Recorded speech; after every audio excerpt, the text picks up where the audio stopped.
Have you ever wondered what happens to child molesters in prison? Why so many are attacked and even killed? Do you think this is fair justice? And what happens to the inmates that carry out these attacks? Stick around and find out the shocking details. Watson, an inmate at a prison in California, was put into a cell with two prisoners, Luis Conte and David Bob, who were both serving life sentences for aggravated sexual assault of an underage child. These two disgusting men would brag about their crimes in front of Watson and even taunted him by watching PBS Kids in a shared space. As you can imagine, this wound him up so bad, he said in a confession letter that he couldn't sleep without doing what his every instinct was telling him to do. At first, he tried to do the right thing and asked to be moved to a different facility, but when this was denied, he took matters into his own hands and picked up a cane and started beating and eventually killed the two men.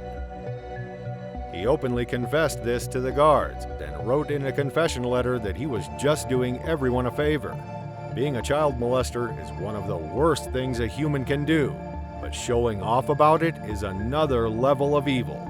What did they expect to happen when they didn't let Watson move away from these guys? Was it all set up so a different type of justice was done? You tell me. Child molesters are hated in prison, as you can well imagine.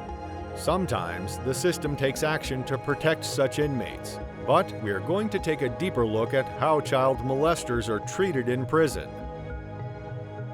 In prison, you won't find people advertising their wrongdoings unless it's a gangster wanting some street cred. But if you look at the numbers from the Federal Bureau of Prisons, sex offenders are highly likely to be caught for their actions, and they make up 11.6% of the population of inmates.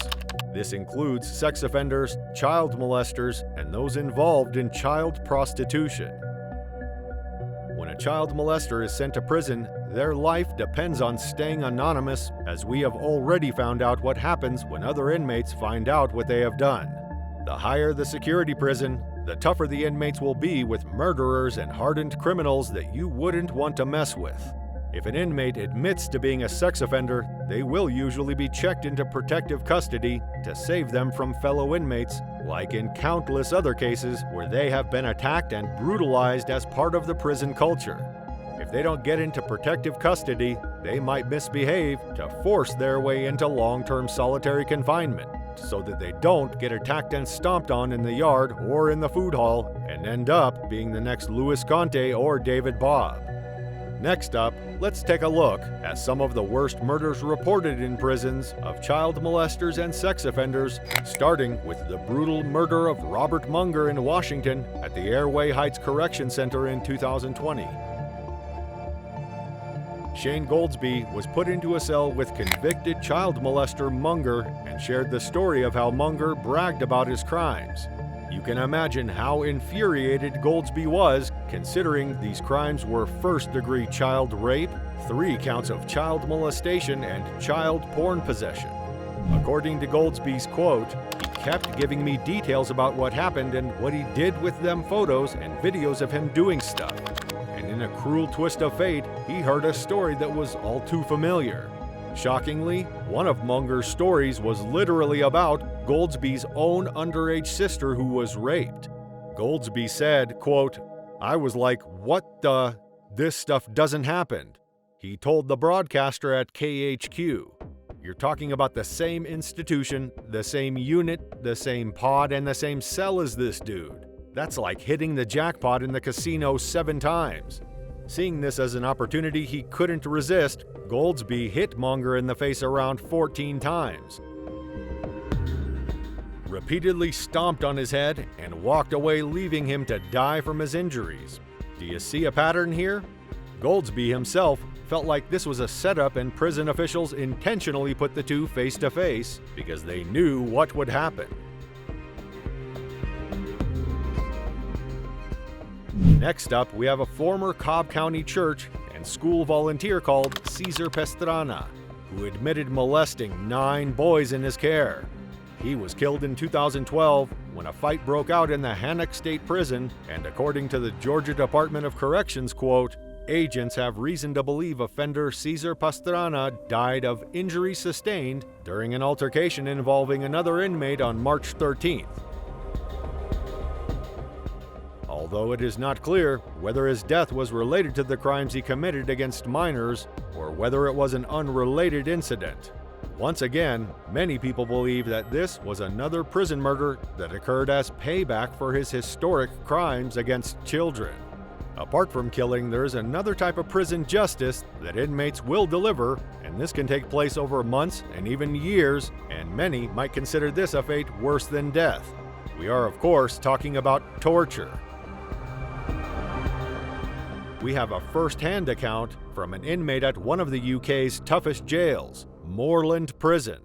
The 45-year-old inmate, named only as Charles for his own protection, told Vice News about a sex offender that he had seen get slashed in the shower, and they had held him down and cut him across the chest and face and stuck a blade in his...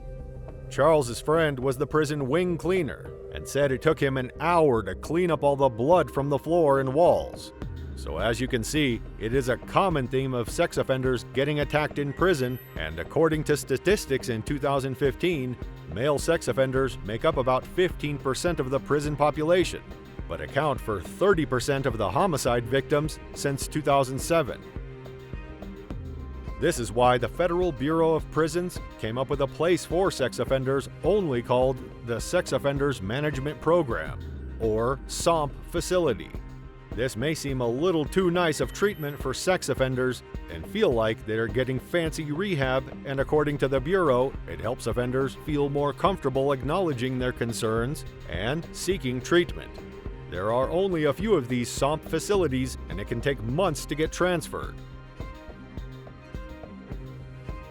During that time, prison inmates can find out what they're in prison for and seek out their own type of justice.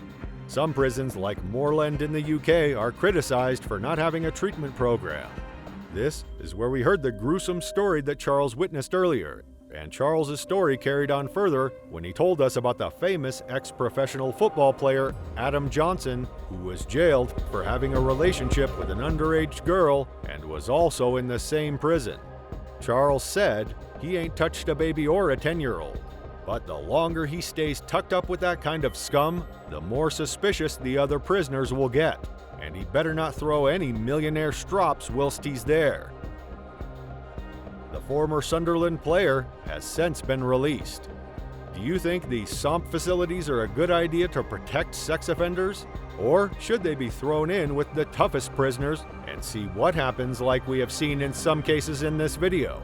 Please let us know in the comments, make sure to subscribe to the channel, and check out some of our other videos. See you in the next one.